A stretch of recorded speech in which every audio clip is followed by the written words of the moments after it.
மாண்புமிகு பேரவைத் தலைவர் அவர்களே, மாண்புமிகு முதலமைச்சர் அவர்களே, காவிரி நதிநீர் விவகாரத்தில் தமிழக விவசாயிகளின் வாழ்வாதாரத்தையும் நமது மாநிலத்தின் வரலாற்று சிறப்புமிக்க நதிநீர் உரிமைகளையும் காப்பதில் இந்த அரசு துளியும் சமரசம் செய்து கொள்ளாது என்பதை இப்பேரவையில் உறுதியாக தெரிவித்துக் கொள்கிறேன். கர்நாடகாவின் தற்போதைய முதலமைச்சர் அவர்கள் மேகதாது பிரச்சனையை சமீபத்தில் எழுப்பிய உடனேயே மாண்புமிகு தமிழக முதலமைச்சர் அவர்கள் 25/5/2026 அன்று அரசு தலைமை வழக்கறிஞர், உச்ச நீதிமன்ற மூத்த வழக்கறிஞர் மற்றும் உயர் அதிகாரிகளுடன் ஆலோசித்து இப்பிரச்சனையை குறித்து எடுக்க வேண்டிய நடவடிக்கைகளை பற்றி அறிவுறுத்தினார்கள்.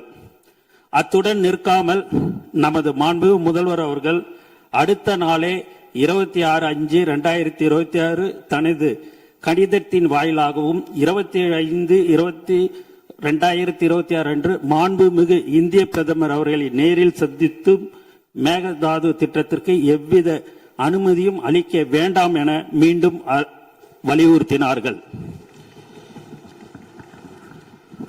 மாண்பு தமிழக முதல்வர் அவர்கள் 25/5/2026 அன்று உத்தரவிட்டதின் அடிப்படையில் தமிழ்நாடு அரசு சார்பாக புதுடெல்லியில் உள்ள தேசிய பசுமை தீர்ப்பாயத்தின் முதன்மை அமர்வில் மேகதாது திட்டத்தை எதிர்த்து 27/5/2026 அன்று ஒரு மனு தாக்கல் செய்யப்பட்டுள்ளது.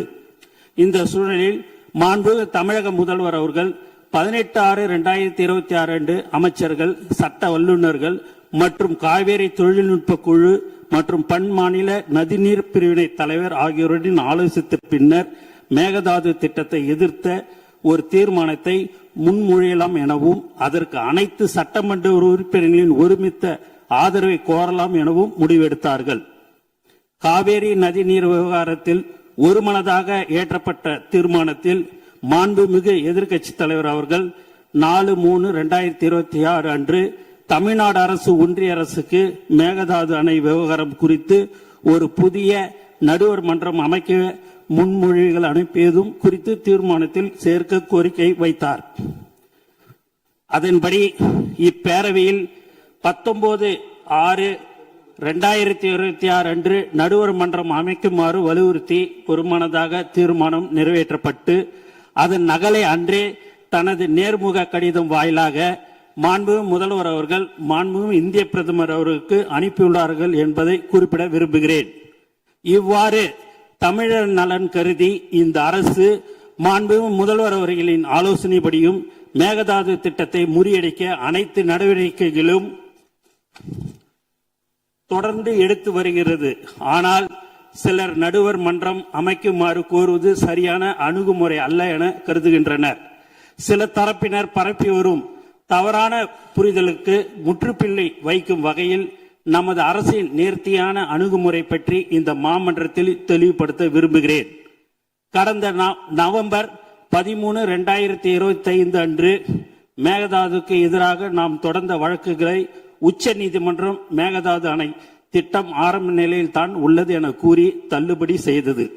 அந்த தீர்ப்பின் பேரா 29 மாநிலங்கள் தங்களுக்கு ஒதுக்கப்பட்ட தண்ணீரை எப்படி வேண்டுமானாலும் பயன்படுத்தலாம் என நீதிமன்றம் குறிப்பிட்டது. இதை தங்களுக்கு சாதகமாக பயன்படுத்தி கர்நாடகாவோ அல்லது கேரளாவோ தன்னிச்சையாக புதிய அனுமதிக்கப்படாத திட்டங்களை கையில் எடுத்துவிடக்கூடாது என்பதில் நாம் உறுதியாக இருந்தோம். டிசம்பர் 2025 ஒன்றிய அரசு தன்னிச்சையாக காவேரி நீர்வள திட்டங்களை மதிப்பீடு செய்வதற்கான வழிகாட்டுதலை வெளியிட்டது. மேலும் கடந்த மே 2026 நாளிட்ட ஒன்றிய ஜல் சக்தி அமைச்சகத்தின் கடிதம் மூலம் மத்திய நீர்வள ஆணையம் CWC கர்நாடகாவின் மேகதாது திட்ட அறிக்கை DPR மீது தனது தொழில்நுட்ப கருத்துக்களை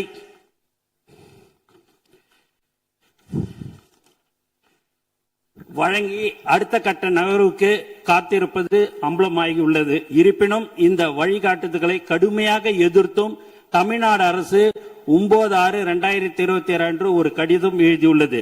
இந்த சூழ்நிலையின் தீர்வை கருத்தில் கொண்டு ஏற்கனவே குறிப்பிட்டவாறு நமது மாண்புமிகு முதலமைச்சர் அவர்கள் அண்மையில் 27/5/2026 மாண்புமிகு இந்திய பிரதமர் அவர்களை நேரில் சந்தித்து மேகதாது அணை விவகாரம் குறித்த தமிழ்நாட்டின் நியாயமான கவலைகளை குறிப்பிட்டு கோரிக்கை மனு சமர்ப்பித்துள்ளார்கள். தமிழ்நாட்டின் ஒப்புதல் இல்லாமலும் நடுவர் மன்ற தீர்ப்புக்கு முரணாகவும் மேகதாது பகுதியில் எந்த ஒரு கட்டுமான பணிகளும் அனுமதிக்க கூடாது என்று அக்கோரிக்கையில் மிகவும் வலியுறுத்தி கேட்டுக்கொள்ளப்பட்டுள்ளது. 2018 உச்ச நீதிமன்ற தீர்ப்பின் மூலம் தமிழ்நாட்டிற்கு உறுதி செய்யப்பட்ட 50% நம்பகத்தன்மை கொண்ட 740 டிஎம்சி தண்ணீர் பங்கீட்டை எந்த ஒரு புதிய நடுவர் மன்றமும் மாற்ற முடியாது. எனவே கர்நாடகா தமிழ்நாட்டிற்கு அளிக்க வேண்டிய 176.25 டிஎம்சியில் எந்த மாற்றமும் ஏற்படாது. 177.25 டிஎம்சியில் எந்த மாற்றமும் ஏற்படாது. 1956ஆம் ஆண்டு நதிநீர் தாவா சட்டத்தின் பிரிவு 4(1) படி ஏற்கனவே தீர்க்கப்பட்ட பிரச்சனையை மீண்டும் திறக்க சட்டத்தில் இடமில்லை.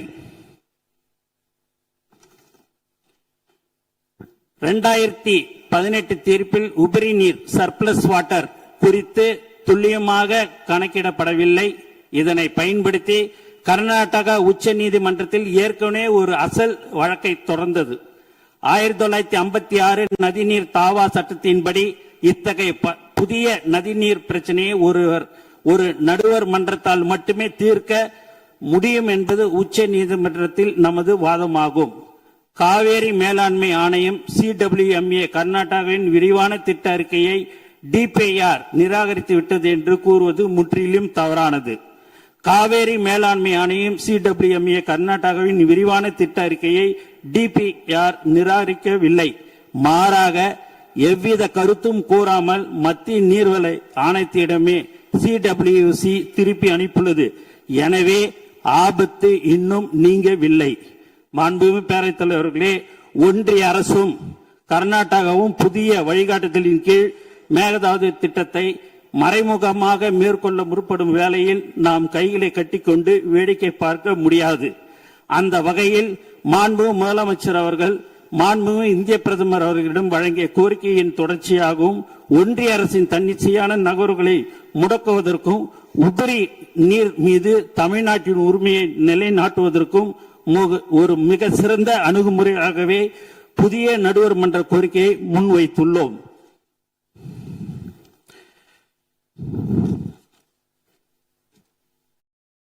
புதிய நடுவர் மன்றம் அமைவதால் தமிழ்நாட்டிற்கு எந்தவித பாதிப்பும் ஏற்படாது என்பதை இப்பேரவைக்கு மிக உறுதியுடன் தெரிவித்துக் கொள்கிறேன். நன்றி, வணக்கம். மாண்புமிகு அமைச்சர் அவர்கள் பேசுகிற போது 117.25 என்று சொன்ன 117.25 என்று எடுத்துக்கொள்ள வேண்டும். 125 என்று சொல்ல வேண்டும். 2.5 அது அப்படி எடுத்துக்கொள்ளலாம். மாண்புமிகு அமைச்சர் அவர்கள் அமைச்சருடைய விளக்கத்தை மாமன்ற உறுப்பினரும் நாடும் கேட்டது. உட்காருங்க, தயவுசெய்து உட்காருங்க. இடையில அனுமதிக்க முடியாது. தயவுசெய்து உட்காருங்க, அமைதியை உட்காருங்க. இந்த மேகதாது பிரச்சனையை பற்றி பாரதிய ஜனதா கட்சி உட்பட அவையில் உள்ள அனைத்து கட்சிகளும் ஏகமனதாக ஒரு தீர்மானத்தை நிறைவேற்றி இருக்கிறோம். அதில் எந்த விதமான ஆட்சேபனை இல்லாமல், எதிர்கருத்து இல்லாமல் எல்லா கட்சிகளும் ஏற்றுக்கொண்டு ஒப்புதல் அளித்து, ஆம் ஏற்போரே அதிகம் என்று கருதுகிறேன், ஏற்போரே அதிகம், மறுப்போர் இல்லை என்று ஏகமனதாக சொல்லிய பிறகு இனி இந்த மாமன்றத்தில் அந்த தீர்மான மேகதாது பற்றி பேசுவதற்கு நான் அனுமதிக்க மாட்டேன். மற்ற விஷயங்களை பற்றி மட்டும்தான் பேச முடியும். அதை நான் உறுதியாக சொல்கிறேன். மேகதாது பிரச்சனைக்கு ஏகமனதாக தீர்மானம் நிறைவேற்றப்பட்டு ஒப்புதல் அளிக்கப்பட்ட பிறகு அதை பற்றி பேசுவதற்கு இனி அனுமதி இல்லை. இன்று 11 மாமன்ற உறுப்பினர் பேச இருக்கிறார்கள். இன்று மாண்புமிகு எதிர்க்கட்சி தலைவர்கள் பேசவிருப்பதால் பேசுகின்ற உறுப்பினர்கள் 10 நிமிடங்களுக்குள் தங்கள் உரையை முடிக்க வேண்டும் என அன்புடன் கேட்டுக் கொள்கிறேன். விவாதத்தை தொடங்கி வைப்போர் மாண்புமிகு உறுப்பினர் திரு எஸ் காமராஜ் அவர்கள். காமராஜ் அவர்கள் பேசலாம். மாண்புமிகு பேரவைத் தலைவர்